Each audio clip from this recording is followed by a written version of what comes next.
Les étudiants de deuxième année, licence Matéco, bonjour. Dans cette vidéo, je vais corriger l'exercice numéro 2, qui est le dernier exercice, de la séance de TD numéro 5. Cette séance de TD est consacrée à l'équilibre général dans une économie d'échange. Nous avons deux biens X et Y et on a aussi deux consommateurs, c'est-à-dire dans cette économie se compose de deux biens et de deux consommateurs. Les préférences de chaque consommateur ou des consommateurs sont reflétées par la fonction d'utilité suivante. Log de UI, l'utilité I, est égal à alpha I facteur log de XI plus log de YI. Avec les paramètres de chaque consommateur, alpha 1 est égal à 1 sur 4 et alpha 2 est égal à 1 demi. Les ressources de l'économie, c'est-à-dire dans cette économie, où cette économie dispose de 100 unités de X et de 150 unités de Y qui sont réparties ou qui sont détenues par deux consommateurs, et donc c'est des dotations initiales. Pour le consommateur 1, il dispose d'une dotation initiale de X de 50 et de Y de 100 unités. Pour le consommateur numéro 2, ces dotations initiales en X c'est 50 et en Y c'est 50 aussi. Première question, déterminer les fonctions de demande marshallienne en fonction du revenu et des prix. Fonction de demande marshallienne, pour trouver les fonctions de demande marshallienne, on maximise la fonction d'utilité sous la contrainte de budget ou sous la contrainte budgétaire. J'ouvre juste la parenthèse, quand on demande, ou pour les fonctions de demande xienne, on minimise la fonction de dépense sous contrainte d'un niveau d'utilité constant ou fixe. Et du coup, forcément, ici, marshallienne, on maximise sous la contrainte de revenu. On a des fonctions de demande qui dépendent du revenu et des prix. Et quand on minimise les dépenses qui dépendent des prix forcément et des quantités, mais sous la contrainte d'un niveau d'utilité constant, les fonctions de demande dans ce cas, elles dépendent de l'utilité constante, c'est-à-dire de U bar, et non pas du revenu et des prix. Donc ça, c'était juste entre parenthèses un rappel sur la différence entre des fonctions de demande marshalliennes et les fonctions de demande xiennes. Le programme du consommateur I, que ce soit 1 ou 2, il maximise son utilité sous la contrainte de son revenu. Donc Lagrange, c'est alpha I facteur log de XI plus I log de YI plus lambda facteur de RI moins XI fois P de X moins YI fois P de Y. Condition de premier ordre, on cherche l'extrémum, donc on dérive par rapport on dérive par rapport à Lagrange. Donc xi par rapport à Lagrange est égal à 0, à l'extrémum la dérivée est nulle. Pour xi, pareil, à l'extrémum la dérivée est nulle pour yi. Et la dérivée est nulle pour Lagrange, la dérivée de Lagrange par rapport à lambda est nulle, ça veut dire que le consommateur dépense la totalité de son revenu. Ça égale ça, il dépense la totalité. Par rapport à xi, alpha i c'est une constante, le reste, fois log de xi plus log de yi. La dérivée de log de yi c'est 0, il n'y a pas xi. La dérivée par rapport à log de xi c'est 1 sur xi, donc ce qui fait alpha fois 1 sur xi, alpha sur xi. Plus lambda fois la dérivée par rapport à xi, c'est moins p de x, moins lambda p de x égale 0. On passe lambda p de x, ça fait alpha i sur xi est égal lambda p de x. C'est l'équation numéro 1. On fait la même chose par rapport à yi. Donc alpha i fois la dérivée par rapport à yi, ici c'est 0, ici c'est 1 sur yi, ça fait alpha sur yi, plus lambda fois moins p de y égale à 0, donc ça fait alpha i sur yi est égal lambda fois p de y. Et troisième condition, on dérive par rapport à lambda égale à 0, donc ce qui nous donne tous cette expression qui est égale à 0, et donc c'est équivalent à RI est égal xi p de x plus yi p de y, 3. Donc l'équation 3 toujours n'est rien d'autre que la contrainte qu'on met ici. C'est la contrainte budget, quand c'est un programme d'optimisation à xienne, donc c'est la fonction d'utilité constante qui est ici. pour résoudre ce système, on divise 1 par 2. Alpha sur xi sur alpha i sur yi, ça fait alpha sur xi fois yi sur alpha i, qui est égal à lambda p de x sur lambda p de y. On simplifie avec lambda et lambda. Pareil, alpha i avec alpha i. Il nous reste yi sur xi qui est égal à p de x sur p de y. On cherche à isoler yi. Donc xi, juste il passe de ce côté pour isoler. Passe x de ce côté. Donc ça fait yi est égal à p de x sur p de y fois xi. On isole y. On a l'équation 4. Une fois qu'on a l'équation 4, on remplace dans l'équation 1. Donc je rappelle toujours, c'est les mêmes étapes qui se répètent. C'est les mêmes. On remplace 4 dans 3. Et RI est égal à xi fois p de x plus RI est égal à xi fois plus p de y fois. Et yi, je vais la remplacer par cette expression. Plus p de y fois p de x sur p de y fois xi. Et après, p de y simplifié avec p de y, et il nous reste RI est égal à xi fois p de xi plus xi fois p de xi. Donc ça veut dire RI est égal à 2. RI est égal à 2. Je peux le rajouter ici, oui. Donc RI est égal à 2 p de x fois xi. Du coup, xi est égal à r sur 2 p de x. xi étoile est égal à RI sur 2 p de x. Xi p de x plus xi p de x, c'est 2 fois xi p de x. Une fois qu'on a trouvé xi pareil, donc je remplace xi dans l'équation 4, donc ça fait yi étoile est égal à p de x sur p de y fois RI sur 2 p de x. Et le p de x, il va simplifier avec p de x, il nous reste RI sur 2 p de y.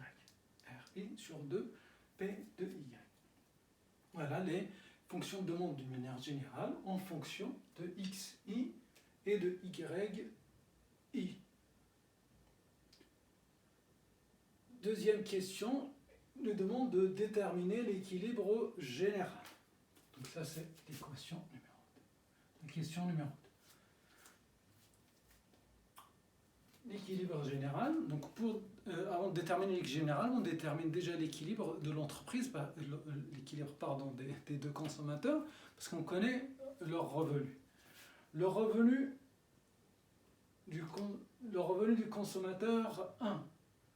On a dit, je rappelle, que le revenu, les ressources plutôt pour ne pas confondre avec ressources, c'est x bar de n'importe quel de consommateur i, 1 ou 2, c'est combien il dispose de xi, c'est-à-dire les dotations initiales de x fois p de x,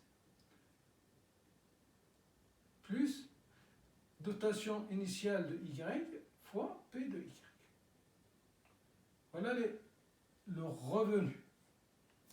Faites attention ici, le revenu égal, ça c'est la contrainte. C'est le revenu, ça c'est les dépenses. Son revenu est dépensé. Donc son revenu est égal à quoi? Combien il dispose de dotation initiale de x, et donc il va les convertir en monnaie, combien ça vaut sur le marché, plus combien il dispose de y et combien ça vaut sur le marché. Du coup, ça fera son revenu. Il dispose de 50, donc pour le consommateur 1, il dispose de 50 unités de x qui va lui rapporter 50 fois p de x. Et il dispose de 100 unités de y qui va lui rapporter 100 fois p de y. Ça, c'est son revenu qui va être dépensé entre les deux.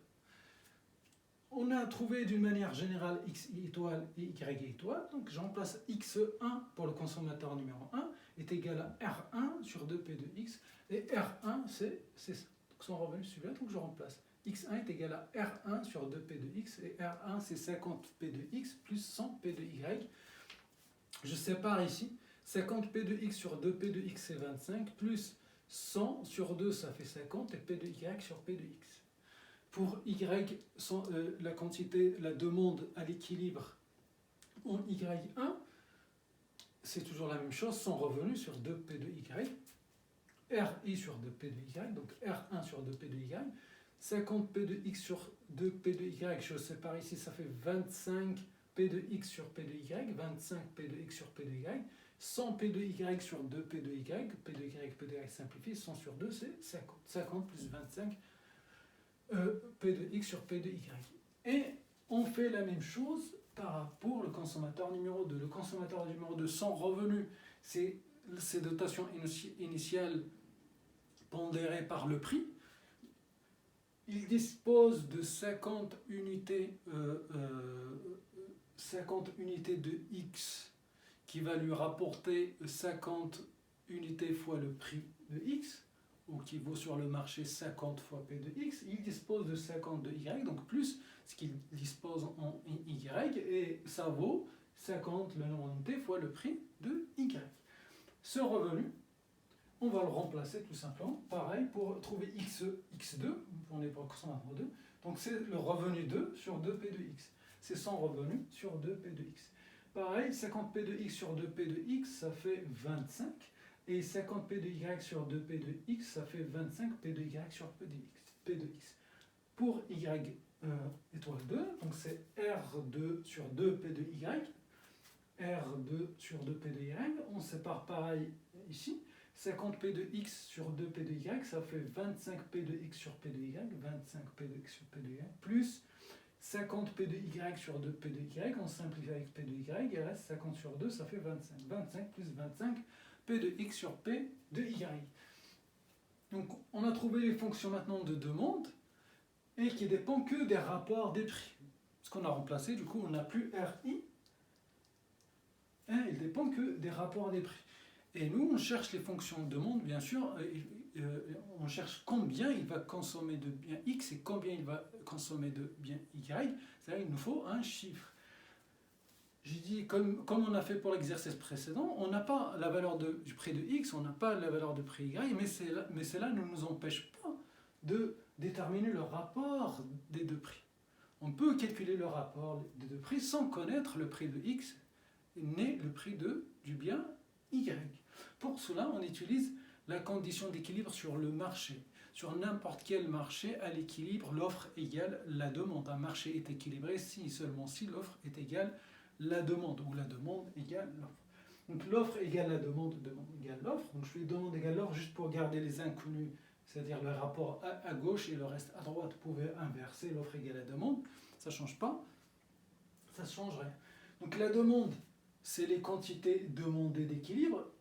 Pour le bien X, c'est X1 étoile plus X2 étoile. Ça, c'est ce que demandent les deux consommateurs à l'équilibre, qui doit être égal à l'offre sur le marché. C'est les dotations initiales ou les ressources de l'économie, ou tout simplement le total de X sur le marché initial. Donc, on l'a ici en 100 ou 50 plus 50, ce que vous voulez. X, cette économie dispose de 100 unités. De X, c'est l'offre sur le marché, ou c'est dotation initiale du consommateur 1 plus dotation initiale de consommateur 2, 50 plus 50, ça fait 100. Donc, X1 étoile plus X2 étoile, c'est la demande qui doit être égale à X bar dotation initiale, l'offre. Y1 plus Y2 étoile, c'est pareil, c'est la demande de Y, qui doit être égale à l'offre. Y bar, c'est l'offre. X1 étoile, on a dit que c'est 25 plus 50 P de Y sur P de X plus X2 étoile c'est ici, donc 25 plus 25 P de Y sur P de X, qui est égal à X bar est égal à 100. On fait la même chose pour Y. Y1 c'est 25 plus 50, 25 plus Y1 étoile, 50 plus 25 P de X sur P de Y, 50 plus 25 P de X sur P de Y, plus Y2 qui est là, 25 plus 25 P de X sur P de Y est égal à 100, à 150.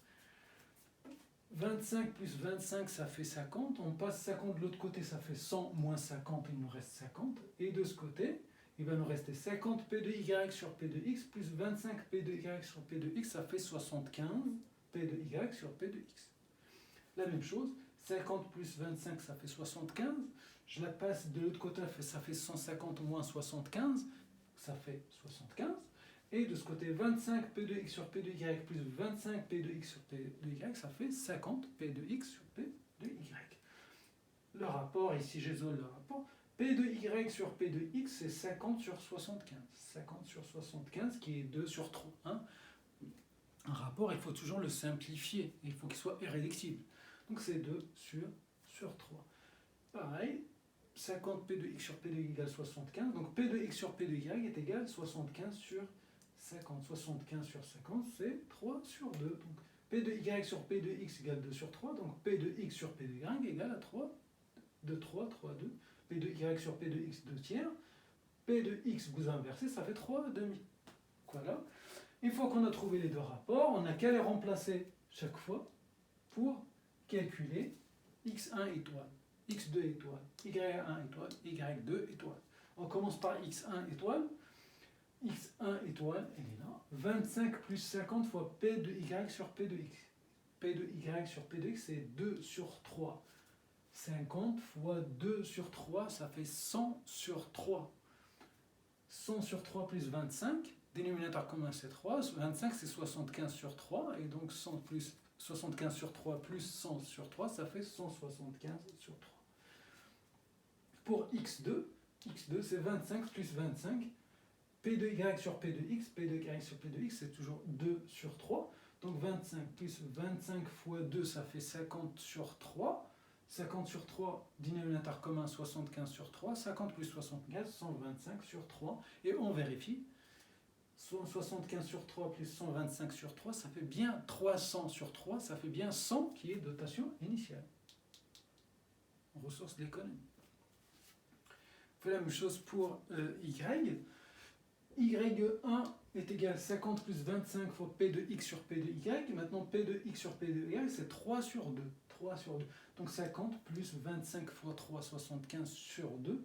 75 sur 2 plus 50. 50 c'est 100 sur 2. Et 100 plus 75 c'est 175 sur 2. Pareil, y2, 25 plus 25 fois 3 sur 2. 25 fois 3 c'est 75 sur 2. Et 25 c'est 50 sur 2. 50 plus 75 ça fait 125 sur 2. Et on vérifie aussi. 175 plus 125, ça fait 300. 300 sur 2, ça fait 150. Et c'est bien dotation initiale de l'ensemble ou de ressources de l'économie. Et voilà, on a trouvé l'équilibre sur ce marché. Troisième question, il nous demande de montrer que la loi de Walras est bien respectée. Donc on va vérifier que la loi de Walras est bien respectée.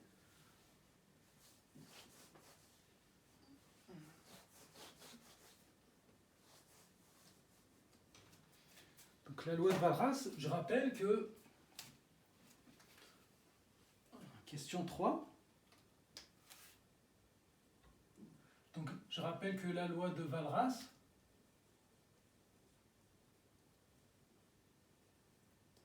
et ce qu'il nous dit c'est la somme de monde net au pluriel, parce qu'on a plusieurs marchés, pondéré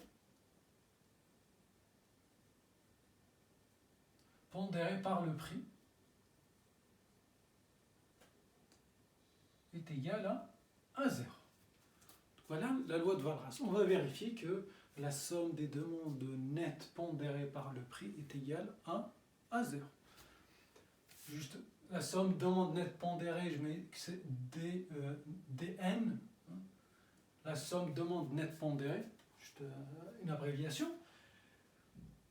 Ici, on a deux biens, deux marchés. Donc, on commence par X, P de X facteur, fois la demande nette, c'est X bar, c'est la demande d'équilibre, moins dotation initiale.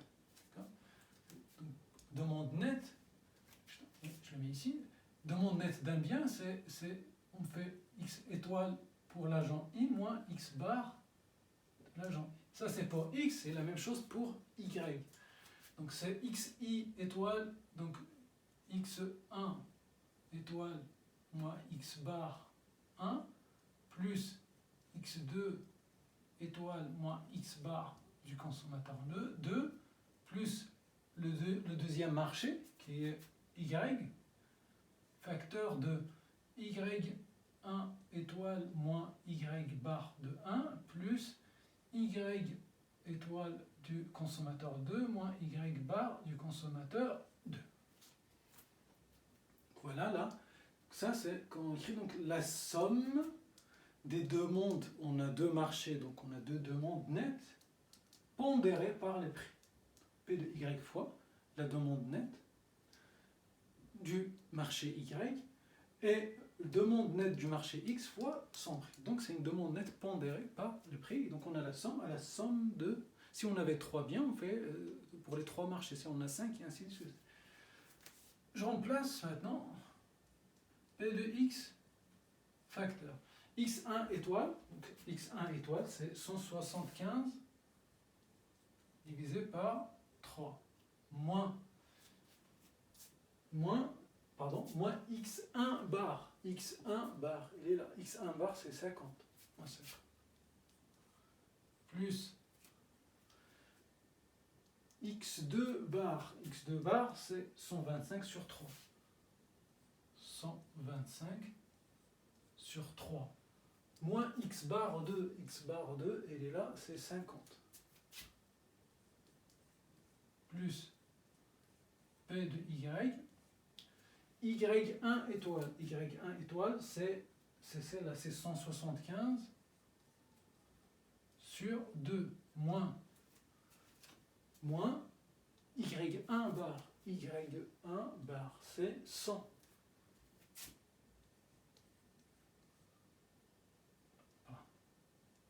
Plus Y2 étoile. Y2 étoile, c'est 125 sur 2, moins Y bar 2, Y bar 2, et là c'est 50.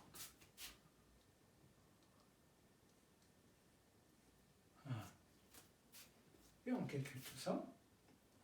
P de X, 175 sur 3, je les mets ensemble, ils ont le même dénominateur, donc 175 sur 3 plus 125 sur 3, ça fait 300 sur 3. 300 sur 3, c'est 100. Moins 50, moins 50, moins 100. Plus P de Y. 125 sur 2, 175 pardon, sur 2, plus 125 sur 2, ça fait 300. 300 sur 2, ça fait 150. Et moins 100, moins 100, moins 50, moins 100, moins 150. Et donc ça fait P de X fois 0 plus P de Y fois 0, et ça fait 0. Et donc là, la loi de Walras est bien vérifiée. La somme des demandes nettes pondérées par le prix est égale à 0. Et je rappelle que ces conséquences, c'est que dans un marché où on a n marchés, si n-1 marché est équilibré, le énième l'est aussi. Et voilà, donc j'arrive à la fin de l'exercice et la fin aussi de la séance de TD numéro 5. Il nous reste maintenant juste à traiter la séance de TD numéro 6 et qui est la dernière séance. Ça sera traité dans peut-être le début de la semaine prochaine.